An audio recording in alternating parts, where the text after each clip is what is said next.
பிறவி பெறுவது முன்னை நன்றாக முயல்தம் செய்கிற என்னை நன்றாக இறைவன் படைத்தன தன்னை நன்றாக தமிழ் செய்யுமாதே என்ற வரிகளின் மூலம் தான் பிறப்படுத்ததே இறைவனை தமிழில் பாடுவதற்கு என்று கூறுகிறார் திருமூலர். பாலும் தெளிதேனும் பாகும் பருவை நாளும் கலந்துனக்கு நான் தருவேன் கோலஞ்சை துங்க கலிங்க துமணியே நீ எனக்கு சங்க தமிழ் மூன்றுந்தா எனக்கு திருக்குறளை நன்கு கற்றறிந்த அவையாரை வணங்கி உங்கள் முன் தமிழின் சுவை உங்கள் முன் பேச வந்துள்ளேன். நாட்டிற்காக இறந்ததும் உண்டு, நங்கைக்காக பிரிந்ததும் உண்டு, பழிக்காக மாய்ந்ததும் உண்டு.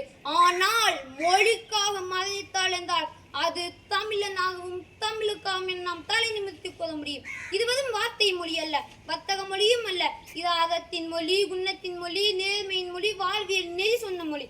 எம் மொழி எம் செம்மொழி உடலுக்கு உணர்வூட்டும் உயிருக்கு உரமேற்றும் வீரம் மானம் காதல் என்பதை கதவில் வளர்த்த மொழி. எம்மொழி கண்டவர் எவரும் முறை கெட்டு போனதில்லை. 2000 ஆண்டுகளுக்கு முன்பே முப்பால் கண்டது, 3000 ஆண்டுகளுக்கு முன்பே இலக்கணம் கண்டது, 4000 ஆண்டுகளுக்கு முன்பே நாகரிகம் கண்டது.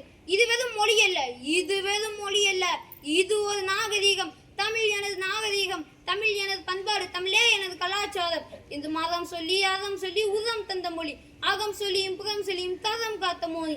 ஆனால் இங்கு எங்கே போனது, எங்கே தொலைந்தது? மறைந்து போனதா அல்லது இறந்து போனதா? தமிழ் எங்கே, தமிழ் எங்கே, என் வாழ்வியல் நெறிமுறைகள் எங்கே?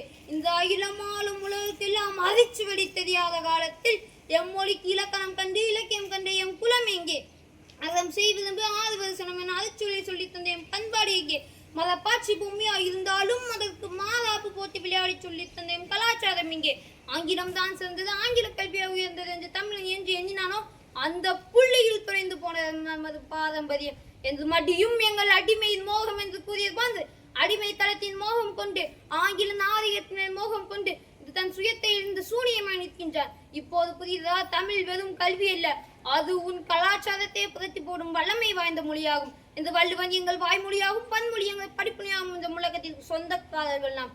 அவன் கல்வியை தந்து உன் கலாச்சாரத்தை மாற்றி உன் சிந்தனை சீர்பிடிக்க வைத்து விட்டான். அவன் மொழியை கற்பித்தான், அவன் உணவை உண்பித்தான், அவன் வழியை திணித்து விட்டான். அவன் தந்த முட்டைக்குள் கோழி வரும், ஆனால் அந்த கோழி முட்டையிடாது. அவன் தந்த விதையில் தக்காளி வரும், ஆனால் அந்த தக்காளியில் விதை இருக்காது. அவன் தந்த மாடு உனக்கு பால் தரும், ஆனால் அவன் சினைப்படுவதற்கு அவன் தான் ஊசி போட வேண்டும். இப்படி முட்டையில் தொடங்கி விதையில் வளர்ந்து மாட்டில் நிற்கின்றன அவன் அரங்கேற்றிய திட்டம். நாளை உன்னிற்கும் மாட்டிற்கு மட்டுமல்ல, உன் மனைவிற்கும் ஊசி தயாராகி கொண்டிருக்கின்றது. வேடிக்கை பார்க்க தயாரா அல்லது வீரியத்தை காக்க தயாரா? இத்தனை காலம் இருந்த விழிகளை திறந்து தன் சுயத்தை இன்றே மீட்டெடுப்போம். அது மட்டுமல்ல, இந்தியா விடுதலை பெறுவதற்கு 15 நிமிடங்களுக்கு முன்பே பேட்டன் பிரபு, ஜவஹர்லால் நேரு ஆகிய முக்கிய தலைவர்கள் அமர்ந்திருந்த விழா அரங்கத்தில் ஒழித்து பாடல் என்னவென்று தெரியுமா? வேறு தோழிபங்கன் விடமுள்ள கண்டன் மிக நல்ல வீணை தடவி மாசுது திங்கள் என தொடங்கும் திருஞான சம்பந்தன் அருளிய பாடலே ஆகும். இந்த பதிகத்தில் உள்ள 11 பாடல்கள் பாடப்பட்ட பிறகுதான் நேரு செங்கோலை பற்றி இந்தியா விடுதலை இருந்தது. இப்போது புரியுதா தமிழ் எவ்வளவு சிறப்பு வாய்ந்திருந்து?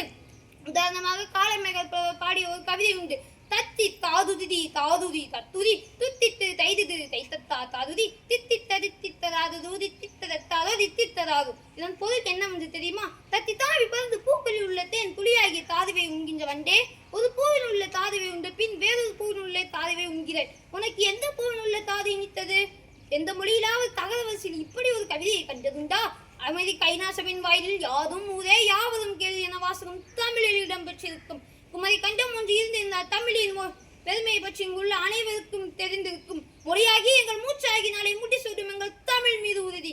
இனிமேலும் ஓயோ இழிவாக வாழும் வென்றெடுப்போம் தமிழர் உரிமைகளை, கட்டி எழுவோம் தமிழர் வரலாற்றை. வென்றாக வேண்டும் தமிழ், ஒன்றாக வேண்டும் தமிழர். தமிழால் இணைந்து தமிழனாய் நிற்போம். சேர சோழ பாண்டியர் 3 வருஷம் மடியிலே தவழ்ந்து முச்சங்கு தொட்டிலே கிடந்து பாவலர் நெஞ்சத்திலே வளர்ந்து பன்னிசைக்கு மஞ்சத்திலே துயின்று கம்பன் வள்ளுவன் ஊனோடும் உயிரோடும் மூச்சு வளர்த்திட்ட தமிழ் அமிர்தானே கையில் எடுத்துக்கொண்டு களிமண் தட்டுகளில் கல் வெட்டிகளில் ஓரை சுடைகளில் தாமிர பட்டயங்களில் காகித படிவங்களில் கடிப்பொறி வடிவங்களில் என எல்லா காலநிலையிலும் மாறிந்து எல்லா வடிவங்களிலும் எரிந்து உலக மொழிகளெல்லாம் மீதிருந்து 2000 ஆண்டுகளை தாண்டி நிற்கும் எங்கள் உன்னத மொழி தமிழ். நன்றி, வணக்கம்.